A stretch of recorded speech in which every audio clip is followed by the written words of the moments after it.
Okay, I'm on the line with John Jantsch, and let's just dive in. John, you've come out in your latest book, The Ultimate Marketing Engine, and said thinking in terms of marketing funnels is limiting my success as a marketer. What the heck do you mean by that? Well, I think it's only limiting. I mean, there's no question we have to get people to know about us. Some smaller segment of them we have to certainly look at as ideal customers. But I think where it's limiting is when people stop, where they think that's the end. And for me, I introduce in the book something I call the marketing hourglass, which basically takes that funnel shape, then adds another one turned upside down and says, hey, the real magic begins when we retain customers and we get repeat business with customers. And actually, we turn customers have such a great experience, we turn them into evangelists. The greatest source of leads for most businesses are their happy customers. And yet we don't, as marketers, sometimes focus on intentionally driving that part of the journey. These are the proven direct response marketing, copywriting, and entrepreneurship success strategies you can use today to write your own ticket and create the life you want. I am Roy Furr, and this is Breakthrough Marketing Secrets. Now, here's today's breakthrough. Okay, I have to admit that I agree with so much of that. And so let's talk more about that in the interview. I'm Roy Furr. This is Breakthrough Marketing Secrets. On the line here, I have John Jantsch. He's a marketing consultant, speaker, and the author of a book that I've had for a very long time, Duct Tape Marketing, as well as the books The Referral Engine, The Self-Reliant Entrepreneur, and the one that caused me to reach out to him, his most recent book, The Ultimate Marketing Engine. He's also the founder of the Duct Tape Marketing Consultant Network, which trains and licenses independent consultants and agencies to use the duct tape methodology. And John, welcome. Thank you so much for being on Breakthrough Marketing Secrets today. Well, thank you for being a longtime owner of Duct Tape Marketing. Yes, awesome. Well, let's dive in. The Ultimate Marketing Engine, we know the world needs a million more marketing books. So what's the ultimate goal of the Ultimate Marketing Engine, and what makes this particular approach different? And we can build on the intro or take it a different direction. So I think the third sentence in the second paragraph is the ultimate marketing engine is a successful customer. And I think that that's a really overarching thread that runs through the book is that I'm suggesting that marketers focus a little less on transactions and a little more on the transformation that their best customers are seeking. And you may not sell the solution to that transformation today. And that's really what I suggest is that if we find those folks that we can deliver a tremendous amount of value to, let's understand where they want to go. I mean, a lot of times we are working with customers where they are today, and solving the problem they have today. But what if we built our entire business around taking them from where they are to where they ultimately want to go? And I believe that that's the most elegant way to scale a business is to actually do more with those people that already trust us. So the book is broken down into 5 actual steps to achieve that. And if this marketing book is different in any way, I'm suggesting that many businesses, their goal should be to have customers for life. That's so excellent, and I think that it speaks to I don't know, just such a big opportunity to move from that product focused business to a customer focused business, right? And I had in my notes here that we needed to talk about transactions versus transformations, and you've come out swinging.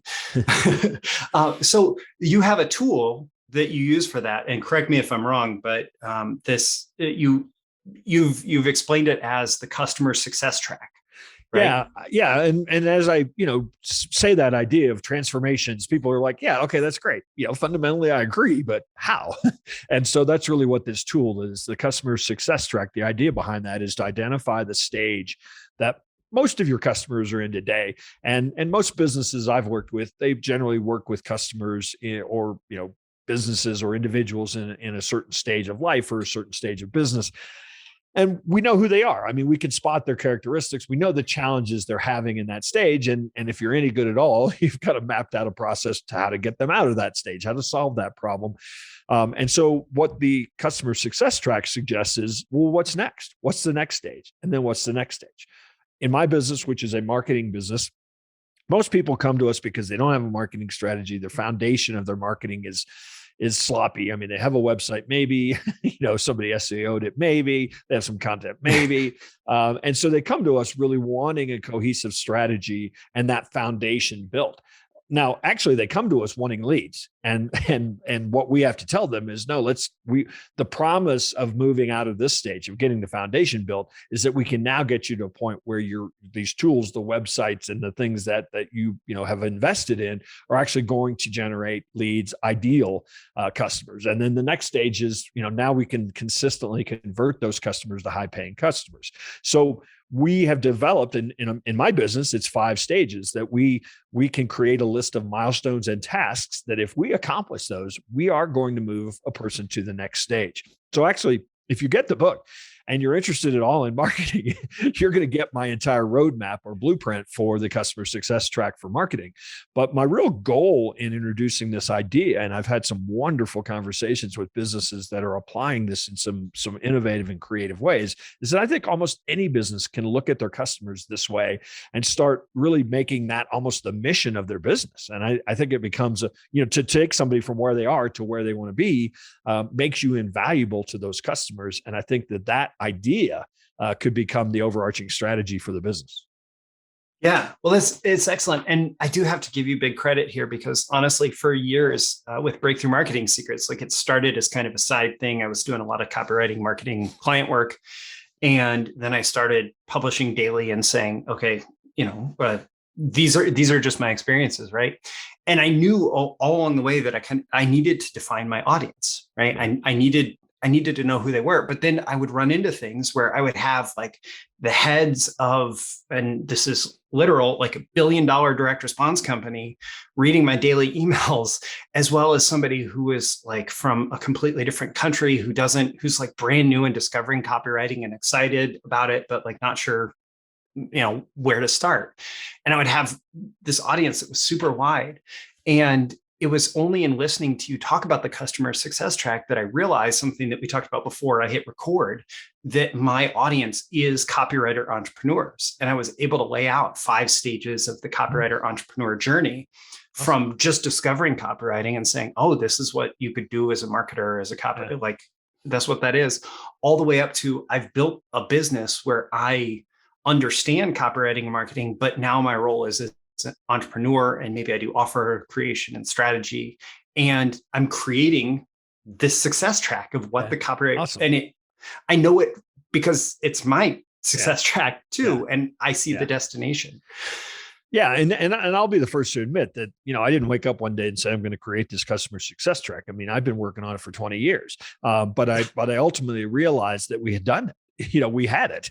And it had really driven how my business has grown and scale and what we offer now and how we train and who we focus on. And so I think that a lot of business owners who get this book might struggle with this concept, but I'm guessing that, or at least my experience tells me that many of them, even if they haven't called it this, they haven't documented it, they haven't even realized it exists, I'll bet it does. Yeah. And what your book does so well is, I mean, it's a familiar concept, I suppose, that people are on a path through life, but it brings this conscious awareness and intention and tools. Like when you buy the book, there's a bunch of tools that you can download that give you, that allow you to think through the process, right? Yeah. And I tell people all the time, I mean, I didn't just research this and write a book. I mean, we do this every day. I mean, with clients. And so that's why we've made these tools available, because we've experienced them, we've tried them, we've tested them, we've proven that they help people get through the process. And nothing pains me more. I mean, a book costs $12. You get one idea out of it. It was worth your $12, but nothing pains me more than people saying, oh, the book was really good. I didn't do anything with it though. I think that's why I put so much emphasis on building this tool set. So how does this all relate to your concept of customers as members? Like so it's really a point of view. I mean, I did spend a lot of time. I mean, that's where I introduced the customer success track, is this this idea of a point of view about thinking of your customers more as members. And I do spend a lot of time saying what I don't mean by that, which is, I'm not talking about a membership or a subscription or Costco. Those are all great business models, but it's really more a point of view that if you think about a member in a truly healthy relationship, they join an organization because they believe in the cause, because they invest in themselves, because they become to a point where they evangelize this. And so, what if we thought about people joining our business as members instead of just being customers? And obviously, what would that mean we'd have to do? And that's really where the customer success track starts to come from. Is that we have to figure out how to make them successful. Now, I spend a lot of time also in one of the steps saying you can't make everybody successful. And so there really is a key to making this work is to understand who you bring value to, who you can help the most, who's the most profitable customer today for you, who already refers business to you. Those are some really good clues on how you might want to start narrowing your focus. Yeah. So the way that I think of it is like, it's not members as in, oh, they're a member of my member site or whatever. Right. It's members as like customers as family members. So like, how do you support a family, or like a member of my adventure party? Like I'm thinking of like fantasy books and it's the members that are coming along for this journey, and how can we support the members and be a good guide? And the way I like to talk about it is if you get that group right, if you figure out who they are, and I mean, some percentage of them today would do 10 times more business with you if you could then figure out another way to deliver value to them. And frankly, I've seen it. Some percentage of them would do 100 times more business with you. And that's such a more practical, proven way to grow a business than going out and chasing the next new person who, that you've got to convince to buy your thing. Okay. So I feel like this is a little bit of a pivot to a different idea in the book, but I do want to make sure that we cover these various ideas.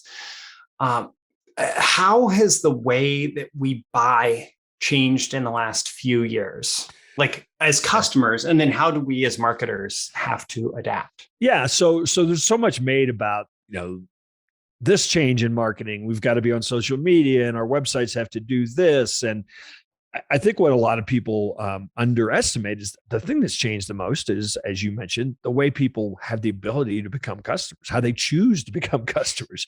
The kind of linear customer journey of, send out a message, send out more message, drive somebody to buy, voila, loyal customer. I mean, that customer journey doesn't exist today. And really, in fact, some of, or many of the ways in which somebody makes a decision about who they're going to do business with are actually out of our control.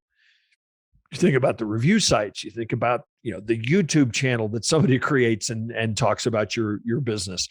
I mean, those are things that we no longer really control. And in fact, in many businesses, probably most of the decision to buy or not buy from us happens without our knowledge. And I think that what that means for marketers is that we as marketers have to think less about creating demand and more about kind of organizing the trip or the behaviors that they want to go on. So I introduce in the book and really spend a lot of time unpacking something I call the marketing hourglass. And that marketing hourglass for us consists of 7 behaviors. They're know, like, trust, try, buy, repeat, and refer. And I contend that those are behaviors we all want to go through with the businesses that we find and ultimately engage. I mean, if we have a problem, we need to know who can solve it. We immediately turn their website, and whether we say it intentionally or not, we're deciding, do I like what I see? I mean, it's that snap decision, right? And then, of course, once we sort of clear that hurdle, now we're thinking, who else likes them? Do they have case studies? Can I trust that what they're proposing, is going to work for me? And then I think we all love it when we can try what it might be like to work, experience what it might be like to work with a business. And everybody's familiar with the 30-day software trial, but hey, if you pick up phone and call a business, you're trying them out, whether you think that or not, that's what's going on. Well, even to interject, even this interview, I mean, it's people trying you, it's people trying me. It's like, this is another way that people try businesses, right?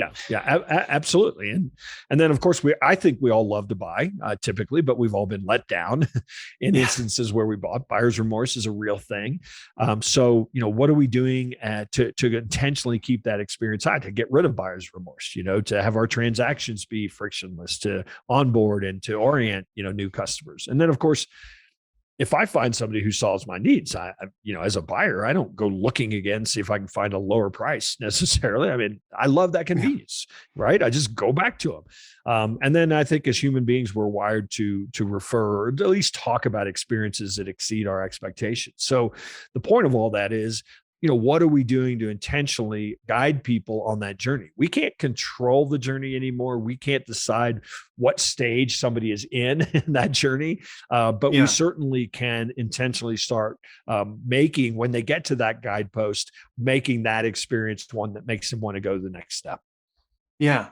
Well, I'm specifically thinking about Amazon.com. And one of the things that they did very early on was the 5-star rating Yeah, system. sure, And sure. they really pushed that hard. And that established the trust to the point that we almost, like, I know I personally don't really buy things that have less than a 4-star review Sure. on Amazon. Well, And that's very true of a lot of businesses. Yeah. yeah, the other thing that's happened with that is that for all the bad press that Amazon gets, and I pay attention to at least some of it, I am in that repeat pattern with Amazon because they've created this situation of know, like, and trust. Like, Yeah. everything from fast delivery to the product is going to match the reviews.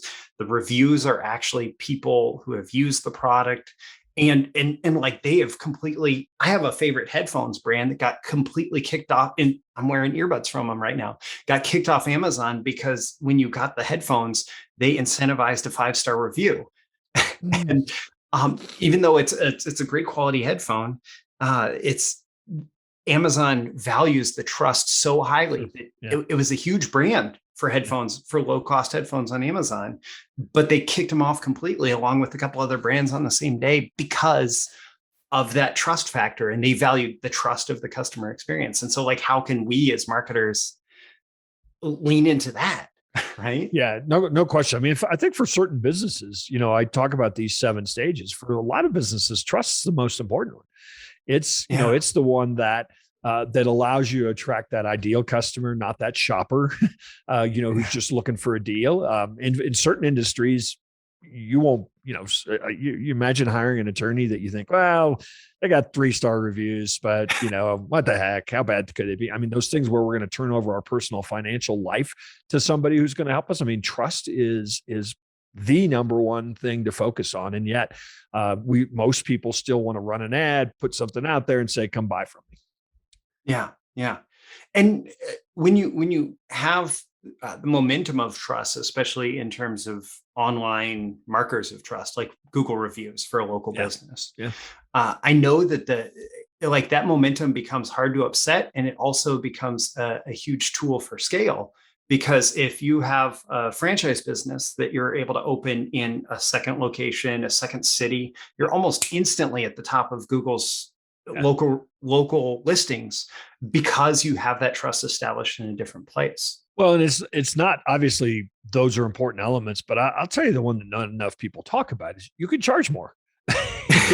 I mean, and that's really where I think you scale a business, is because people come to you expecting to pay a premium because everybody says you're great, and so that's the part that I don't think enough people pay attention to. 86% of, this is a recent PricewaterhouseCooper statistic, 80% of consumers say they will pay more for a better experience, and yet so many marketers are out there working on their TikTok game. Maybe we ought to work on the the experience that our existing customers are having when they come to us. So with the marketing hourglass, we have this know, like, trust, try, and buy that leads to that initial transaction. That's right. And then the repeat and refer that creates all this momentum in our business. And that to me, like, a completely different way that you looked at this, that I think is fodder for good conversation, is in the book you created a profit matrix, right? To define your ideal customers and to allow you to focus on the best clients in like multiple dimensions. Can you explain that profit Yeah, matrix a little bit? yeah. So one of the steps I essentially start out by saying you need to narrow your focus to the top 20% of your customers. Now, while that freaks some people out, I mean, we all kind of, even if we don't know it tangibly, we all kind of know that most of our best customers fit into a small segment of our business. I've seen businesses where 80% of their profit, the old 80-20, principle, was made up in 20% of their customers. And yet we're listing the 14 other services we could offer to somebody someday, Yeah. that might buy it. And so my point in trying to get people to understand this is the first thing we actually ask them to do is to rank their customers by profitability. Now, if you got 10,000 customers, maybe it's groups of or product service offerings or segments. But I've worked with a lot of folks that have 30 customers and they can pretty much put them on a spreadsheet and say, well, yeah, not only are these our best customers, why are we doing business, with some of these things, legacy services, it was a slow Monday, so I took a deal, that kind of thing. It really helps them identify some obvious places where they should no longer be playing. Because one of the things I think that people really underestimate, and it's tough when you're just getting started, it's like, I'm taking anything, I need customers and I'll figure it out. But over time, I think what people start underestimating is that dollar that shows up today that takes you, $1.02 or $1.03 to actually fulfill.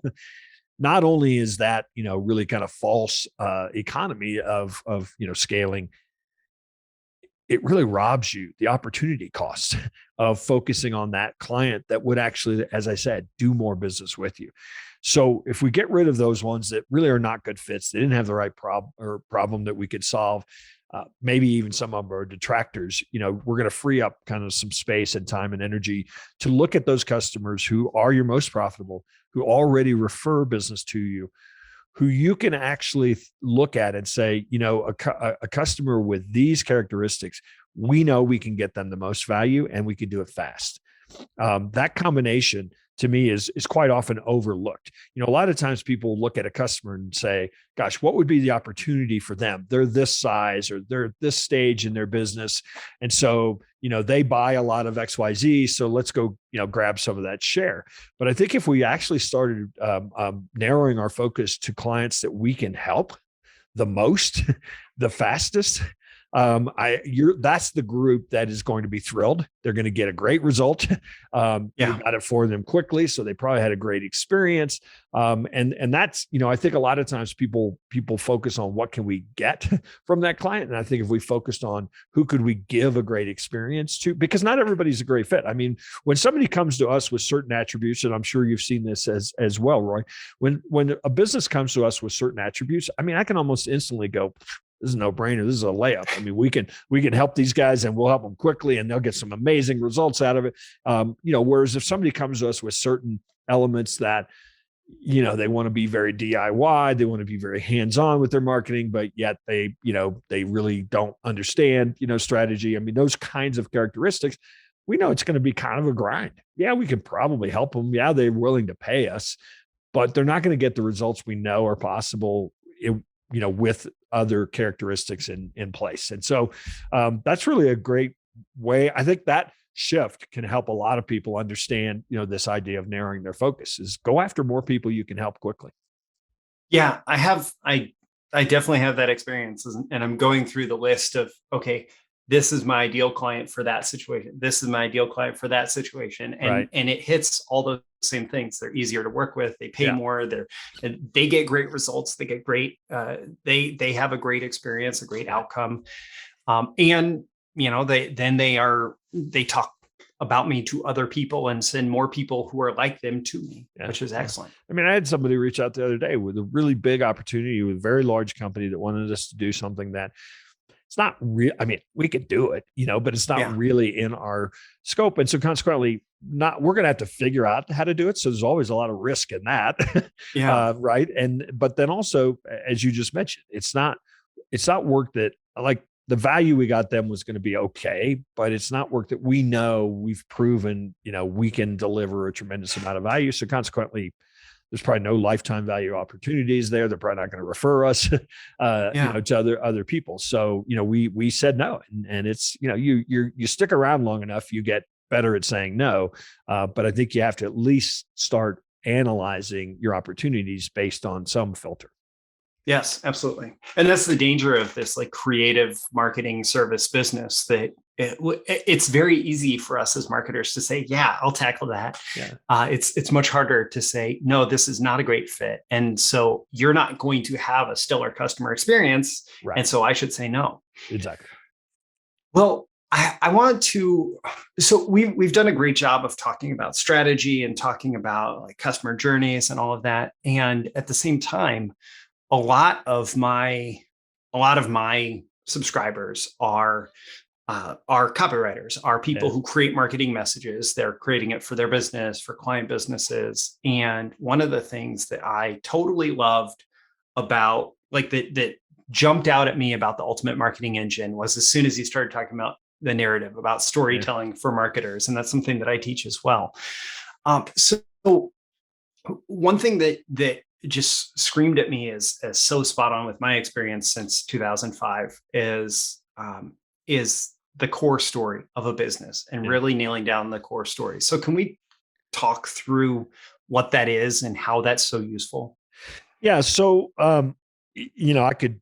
we could do this entire show on some of the topics around content, I think, for copywriters, frankly. But one of the things I wanted to introduce in this book, a lot of books, I mean, when I started talking about telling your story to business owners 20 years ago, they're like, hey, you're crazy. Nobody wants to hear my story. Obviously now, I mean, you can go in bookstores today and their entire, bookshelves, sections about, storytelling in business today. Everybody's read Joseph Campbell, The Hero's Journey. I mean, everybody talks about it. So I wanted to bring something. I think it's a great framework. It's way better than talking about yourself and what what you sell. But Yeah. I wanted to bring something a little new to it. And so I introduced this idea of including narrative. I do think that one of the challenges with the story is it's told, if you think about a story, it starts and it ends. It's in chronological order of, here's the events. You think about somebody telling their company history, or something as kind of a chronological story. But the idea of a good narrative is it takes the story and rearranges it in a way that really sucks somebody in. So we've all seen the movie that starts with a fiery car crash. You don't know what happens and cut away to, the protagonist in seventh grade. I mean, we're immediately got to know, what Yeah. happened there, what's going on. So it sucks us in. So if you think about that from a, storytelling standpoint, most of our customers, well, all of our customers don't really want to buy what we sell. They want to have their problem solved. And I think that the idea behind a core story is it's your chance to tell how you're different in a way that addresses the future state that your customer wants to be in. They want to have that problem solved. What would it look like if they had that problem solved? First off, you get my problem. You Yeah. understand it. You understand that it's not my fault, right? The world is against me, and that's why I have this problem. But oh, by the way, we could get you to that future state with this solution or this approach. And so, we're kind of rearranging the story in more of a narrative, but we're telling it as everybody is saying today, where the customer themselves is kind of the hero, and we're really just the guide.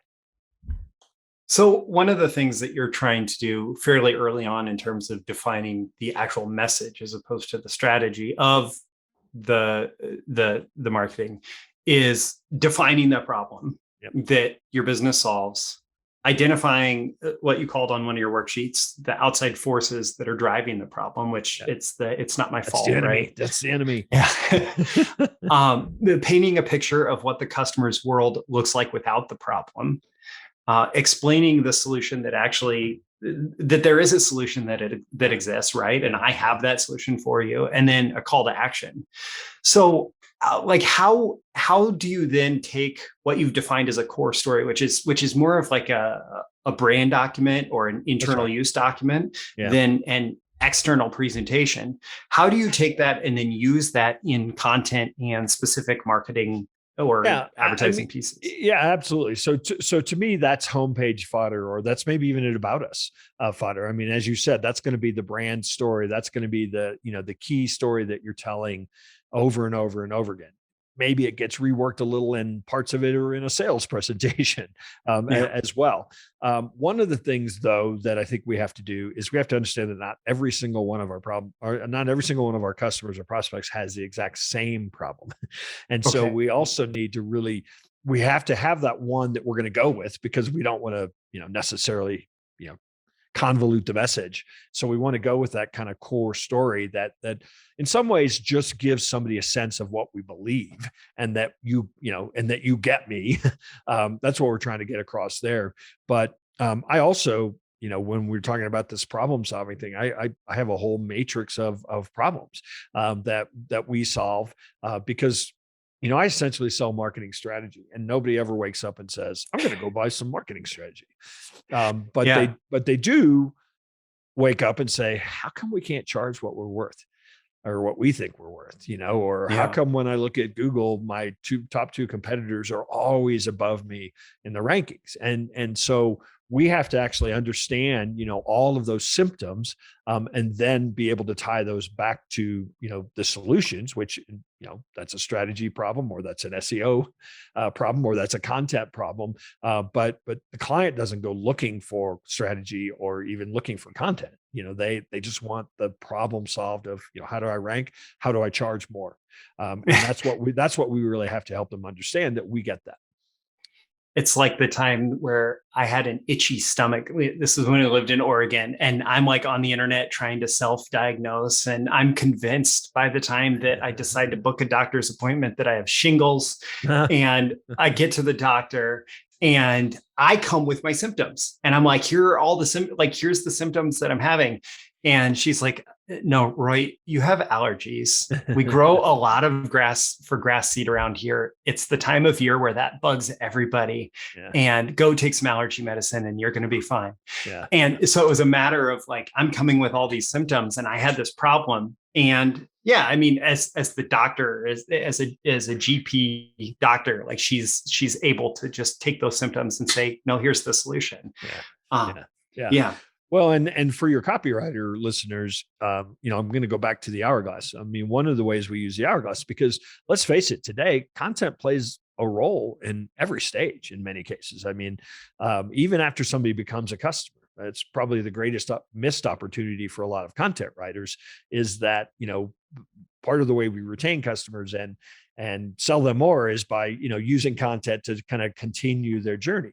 But one of the things that I really preach is that, we probably need less content. It just needs to be more focused on an intention. And so one of the things that we certainly do is anytime we're talking about writing a piece of content, it has to tie to a stage of the customer journey. Where are we going to use that in the customer's journey? Because obviously their questions and certainly their objectives at each stage of the journey change dramatically. I mean, when we're first just trying to figure out, as you were going online, you were searching forever. You didn't even know what your problem was. So you're just going out there searching for stuff. Oh, well, this seems to address it. Oh, they seem to be talking about it. And that's kind of, you have different questions and objectives. Once maybe you started narrowing in, then, maybe you started concluding, oh, I need to go talk to this kind of doctor. Well, you've got different questions and different objectives at that point. And then even after you became a client, I would make a case for saying that, the post treatment, if you will, was a case where you had different questions and objectives and a different role of content there. So, it really is. I mean, I do think that content production or creation is probably the biggest headache and cause of stress for most marketers. And it's because they're basically just saying, what should we write today? Yeah. So instead, you explain how to use it as an intentional strategic tool, not just content creation for the sake of content. I mean, if you take something and you practically, I mean, if you basically peg it to, this is going to be used in this stage of the customer journey, well, then it will have some value, at some point. Whereas if you just write another blog post and put it out there in the ether, who knows? And depending on the structure of your business, your marketing, your sales team, it can become a resource. I mean, I work with a lot of direct response companies where it's just like copywriting this now, right? But in the past, I worked as part of a sales team where we were using marketing and marketing assets to actually move people through the sales process. That's right. Okay, so one last topic that I want to cover before we wrap up here.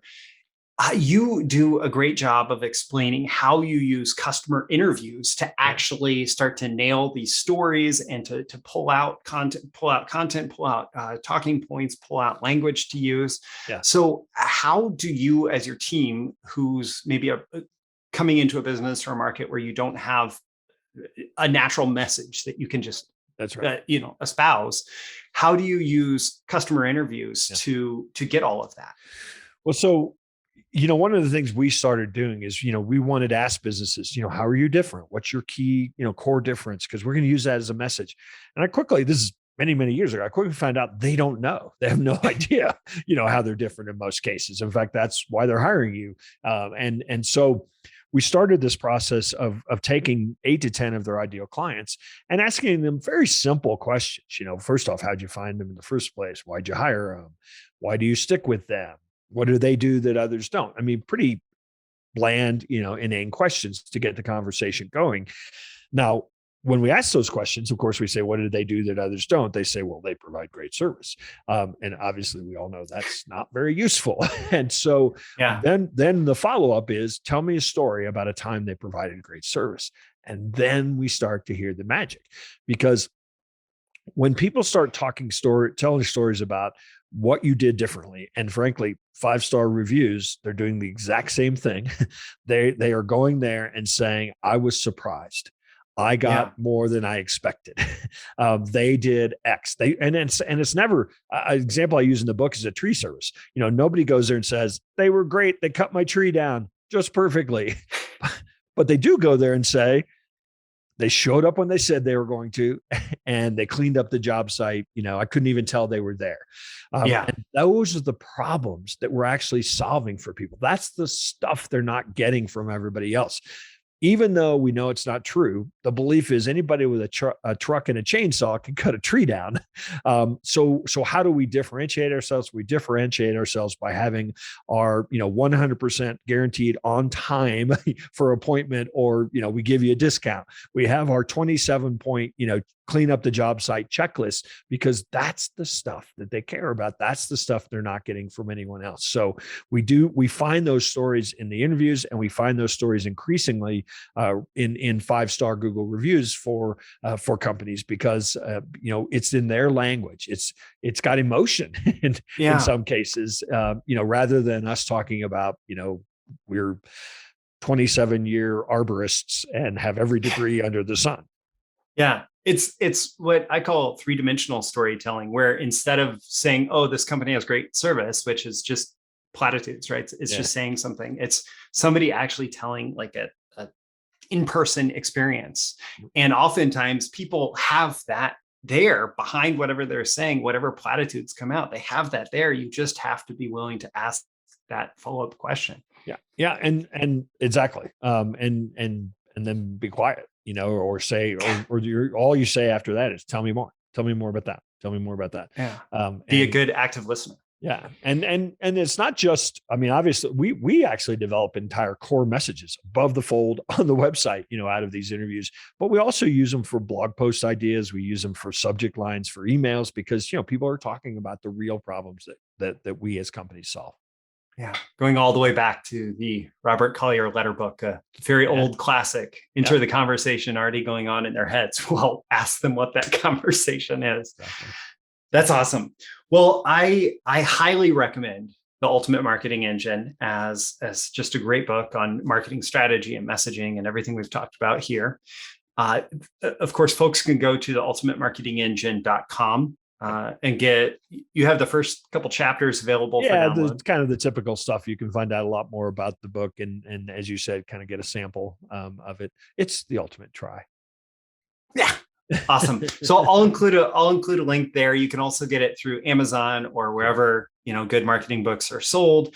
And I will recommend, like many good books published today, when you start to read it, check out the additional resources that are available to you as a buyer, because you have put a lot of work, your team has put a lot of work into, your team, whoever has put a lot of work into sharing additional resources that actually make the whole book actionable and not just intellectual entertainment. Yeah, absolutely. Thank you. Awesome. So check out the links in the description. I'm Roy Furr. This is Breakthrough Marketing Secrets with John Jantsch of duct tape marketing fame and now the Ultimate Marketing Engine. Great book. Check it out. And thank you to everybody who's been with us for this interview. And thank you, John, for your insights here. Thanks so much, Roy. Thank you once again for tuning in to this daily episode of Breakthrough Marketing Secrets. Remember, check out the links with this episode for even more value. Now make sure you like, comment, share, subscribe, and engage in every way you can to keep this show going and growing and delivering daily value to you. I'll catch you soon for your next big breakthrough.